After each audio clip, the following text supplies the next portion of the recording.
How's she going, boys? Mike here. Welcome back to Grampie's Workshop. Glad you dropped in today.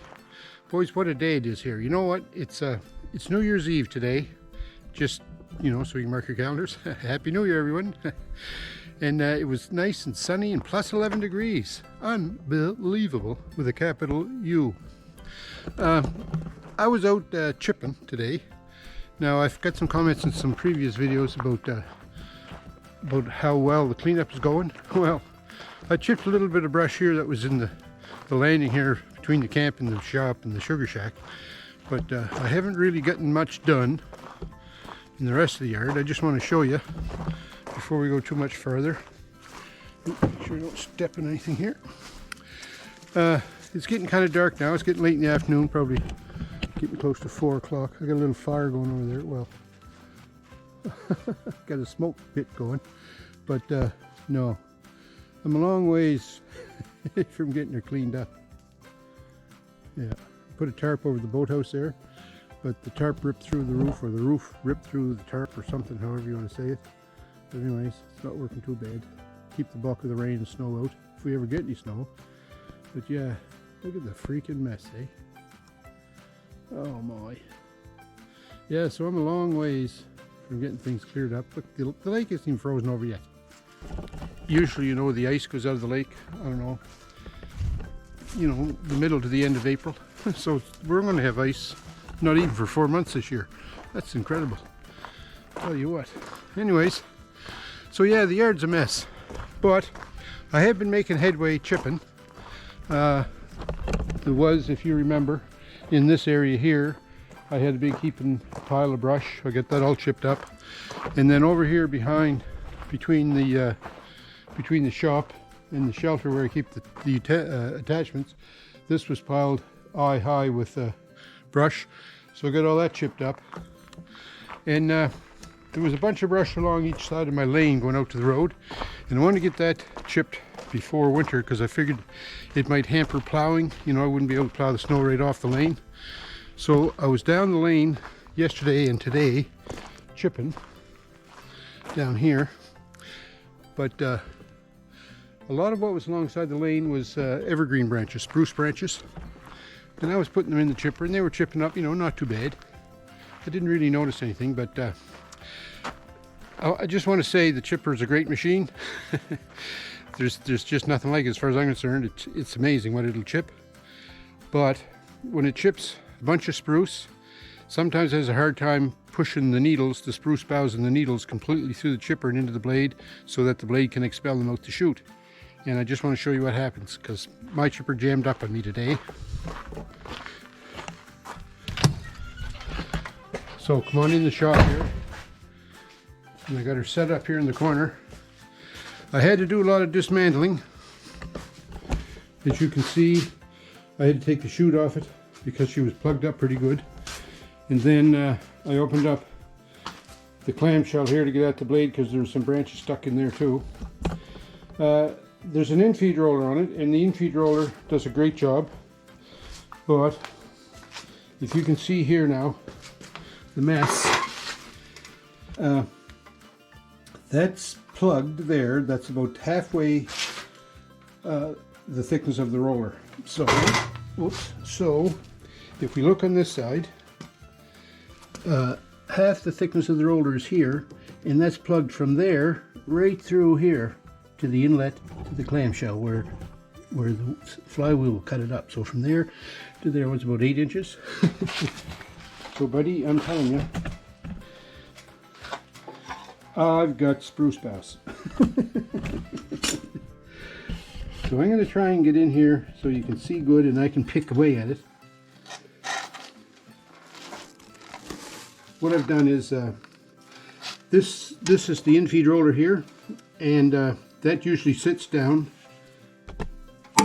Oops, that usually sits down towards the bottom of this chute. Sorry, you can't see much when I reach my arm in the bottom of this chute. So what I did is I took the springs off it and I pulled it up with a rope. Wait till I just show you this. I pulled it back with a rope to lift the roller up because the roller will raise and lower depending on the diameter of the branch you're trying to chip.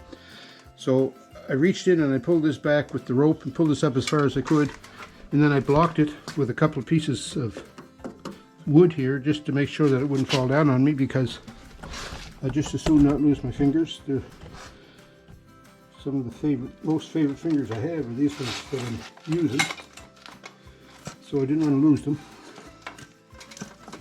So anyway, I've got about 8 inches of brush here of spruce boughs to pull out. Look at that.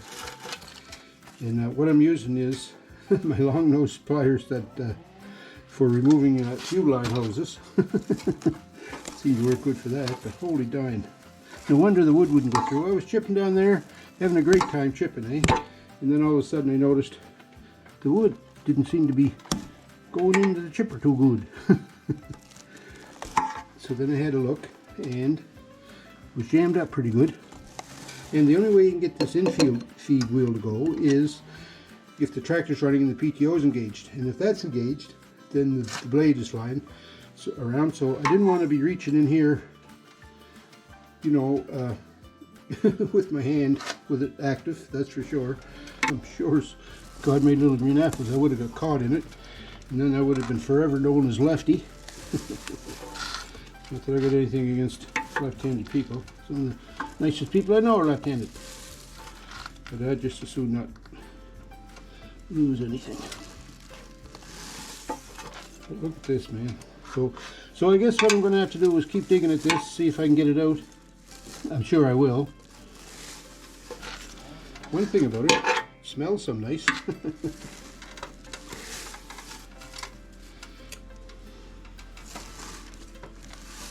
So if you're going to buy yourself a Woodland's mill chipper, or any kind of chipper for that matter, I would suggest when you buy it, you get yourself a set of fuel line, long nose fuel line pliers.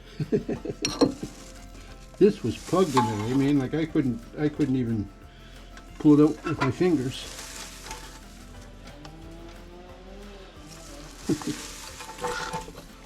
This is going to take a little while, but you know what? I'm going to leave the camera go. Maybe what I'll do is I'll just speed it up. But I think maybe I got it.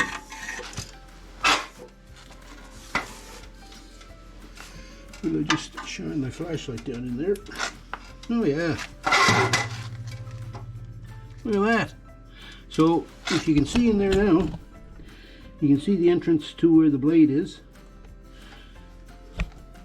And we're all cleared out now. That's great. I love it. And look at the pile I got here. I got a cord and a half of spruce boughs sitting on the floor.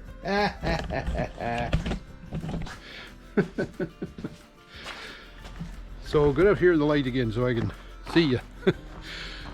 So anyways, it wasn't a very profitable day on the chipper, but we did chip a little before it jammed up. So I just have to be aware of that now, that when you're chipping, don't stuff the spruce to it, boy. Put like one bough in at a time and let it go through good before you decide, you know, to put another bough in. It was quite a little bit of work to get to this part to be able to clean it out, but I got it cleaned out. So anyhow, yeah, chippers are nice, I love them. Except when they jam up. They're like anything else, as long as it's working good, they're great. But when it's not working, they're not worth a fiddler's fart. Anyhow, thanks a lot for watching. I sure hope you enjoyed this little video about my brand new Woodland Mills WC46 chipper plugging up, because it will happen. Be careful. Take care, folks. Hey, we'll talk to you soon.